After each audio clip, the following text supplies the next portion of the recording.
Hey guys, welcome to This Week in DeFi. This week there's two cool launches that I want to talk about. One is Time.fun and the other is reserved DTFs. So let's start with Time.fun. This is like a Frontech fork, but with actually good UI. So if you've been around for a while, you've probably heard of Frontech. This was like a social fi program where you could buy the like shares in someone's, not exactly time, but you could get them to, you could buy like you could get access to a secret chat with them and stuff, but it was just like a very janky execution. Like it was like a PWA app, so very weird to set up on your phone. And then the interface for chatting wasn't that good, so just not a well executed idea. But even so, like it made tons of money, it attracted tons of TVL, but then eventually that bad execution caught up and then it just died off. The bad execution also, apparently the founder just neglected it. And yeah, so a sad story. But it did prove that this idea was pretty good. Enter Time.fun. This is the evolution of Frontech by a completely different team. I think it's 0x Cause on Twitter. And the interface is way better. It seems to be, from what I can tell, it seems to be computer or desktop based rather than mobile Frontech. But the interface is quite nice. It's like smooth, simple. It's easy to set up a wallet. You just set up your account using an email. You don't have to create a wallet until later. And it's the other interesting thing about this is that it actually was originally on Base and then they migrated to Solana, which was an interesting decision. And they said that it was, let's see.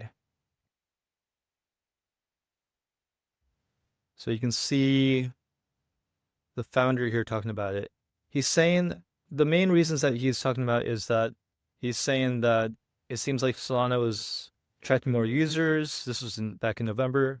And also that the culture seemed to be more in line with what he was aiming for, which I guess is more like the more degen and normie use case of gambling and stuff like that.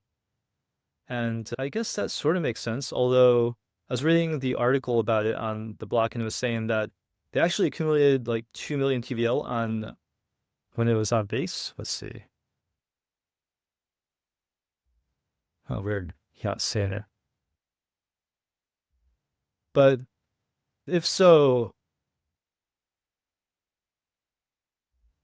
that's actually not too bad. So it seems like the migration may have been a little bit rushed.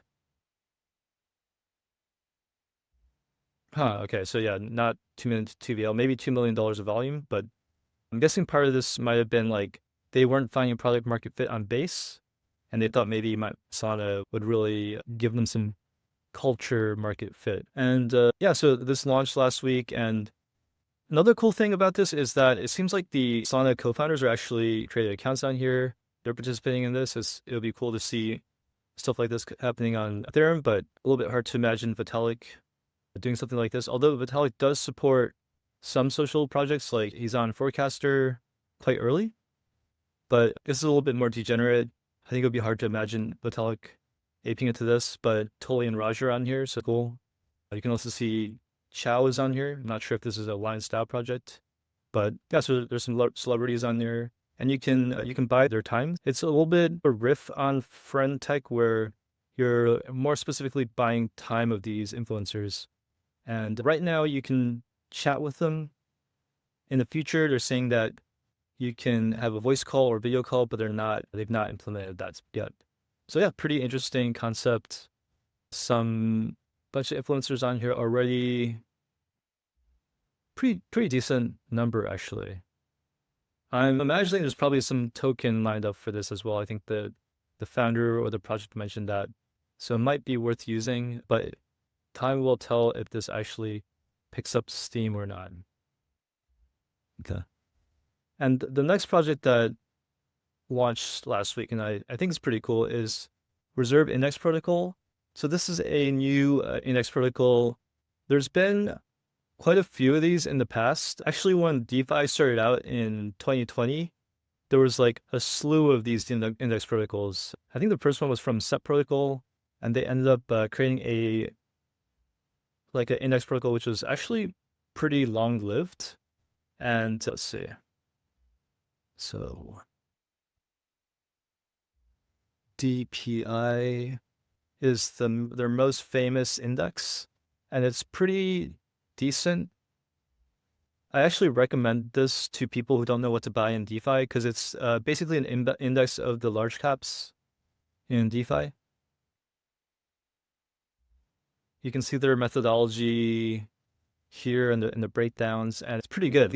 One could argue that Uniswap is a shitcoin because it's just a governance token and Uniswap has equity, but still, for the most part, Aave is quite a legit token. Lido is a governance token. It's a real DAO and stuff, so that's definitely arguably pretty decent. And same goes for Maker. Maker actually has buy and burn, so even more legit. So yeah, that is a decent index product, but Reserve has made something better, which is that you can actually redeem stuff, which I'm not sure if you can do that with set protocol or not. I think it's actually a little bit more, not exactly, yeah, I would say it's a little bit more centralized. I don't think you can actually directly mint and redeem this. You can see what's going on in the background, but you can't like mint and redeem it yourself. But for Reserve, you can actually mint and redeem it yourself, and you can see the collateral. You can trade on the secondary market. So it's just like a very good way to do indexes. And you may say all these indexes in the past, they were introduced, but then didn't quite succeed outside of DPI, which is I think it's relatively successful for DPI DeFi index. It's still not that successful. So you might say, oh, like indexes didn't work in the past, so they'll never work. I'm not sure that's true because in startups, a lot of times you have an idea and it's just too early. Like in 1999, apparently there were like these grocery shopping startups and they just didn't work because the internet sucked at the time. People didn't really use it that much. People didn't really use mobile apps. People weren't used to buying stuff online. And then 2020 happened and then grocery shopping blew up because no one wanted to go outside and shop themselves. So I think we're getting to that point where indexes may actually make a lot of sense. The Bitcoin ETF was introduced last year and has been doing amazing. So that's been doing good. The ETH ETF is doing good. And you might argue, oh, like it's crypto, like you can just buy it yourself. The problem is if you want to buy Bitcoin or ETH, that's easy. But if you want to buy like if you want to get DeFi exposure, it's not so easy because DeFi is it's like a real sector. It's not just memes. So you can't just look at, it's arguably some memes, but it's not totally memes. You actually have real cash flows. You have real usage. You want to have someone who is looking at this stuff, managing that for you. So yeah, so there's a bunch of these indexes. Let's see what we have here. Yeah, there's Clanker Index, Alpha Base Index, Bloomberg, CoinDesk. I think this is very similar to DPI.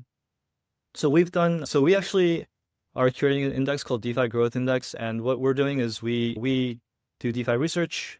We have a brand called Today in DeFi Research, and that's what we do. Yeah, so we do every week, we run through the different sectors in DeFi. We update these valuations. We find what's growing. We find what's profitable. And we use that to create this DGI, this DeFi Growth Index, which is a DTF. And we basically targeted DeFi tokens between under 500 million, under $1 billion market cap, ideally on the lower end of that. And the ones with some innovative mechanisms, so they have some kind of moat, they have some kind of innovation, and then they've also, for the most part, they've also demonstrated some kind of product market fit. So they're getting some pretty decent usage. And then we've put them into a basket. So we tried to get exposure to every single kind of sector, from DEXs to lending to interest rate swaps. And yeah, we put it into an index. And because it's this DTF, so the cool thing is that you don't have to trust us that it's backed by these assets. You can actually see the weighting in here. You can buy it on chain, buy it on the secondary market, or you can even mint it with ETH or redeem it. So it's just yeah. So it's really interesting technology. I think this could even be like the future of ETFs. Like one day when things are, or when more things are tokenized, then you could foreseeably reserve, or some similar project could be used to actually mint and redeem these ETFs. Or if it's not the end user or trader, it could be the custodian or whoever's managing that ETF for the end user. But yeah, so that is reserved ETF, and that is the DeFi Growth Index curated by us today in DeFi, or specifically today in DeFi Research. But yeah, you can find more information about Reserve, these ETFs at app.reserve.org, and you can check out our growth index at tidresearch.com. You can either go to the direct URL, DGI, or you can just go to the main site and then click down here, DeFi Growth Index. We tell you all about this index that we're creating. And this, it's also like, it's rebalanced quarterly based on the weights, and if something is grows out of the $1 billion market cap, we rebalance out of it. And or something drops too much, or we see that the usage is not doing well, then we're gonna drop that out of the index as well. So I think this index idea is really good. It's something that's taken off in traditional markets, and I think it also makes a lot of sense for DeFi. And that is our token. It is a red day today, but the starting price is $1. So this is up from the starting price, and there's some decent liquidity in here. I think it was seeded by Reserve Protocol, so thanks to them. And yeah, you can always mint as well if that's not enough liquidity for you. And also keep in mind that this is actually backed by real assets, so there's also potentially arbitrage opportunities here if you calculate the weights and then you find that the price of this is not in tune with the underlying assets, you could like always buy this and then redeem it, or do the opposite. So yeah, really interesting protocol and technology. Yeah. Cool. So that's it for this week. Yeah, check out DGI, check out Time.fun, and you can always find us at todayindefi.com. So we have a newsletter, we have this podcast, and yeah, we also have some like articles occasionally.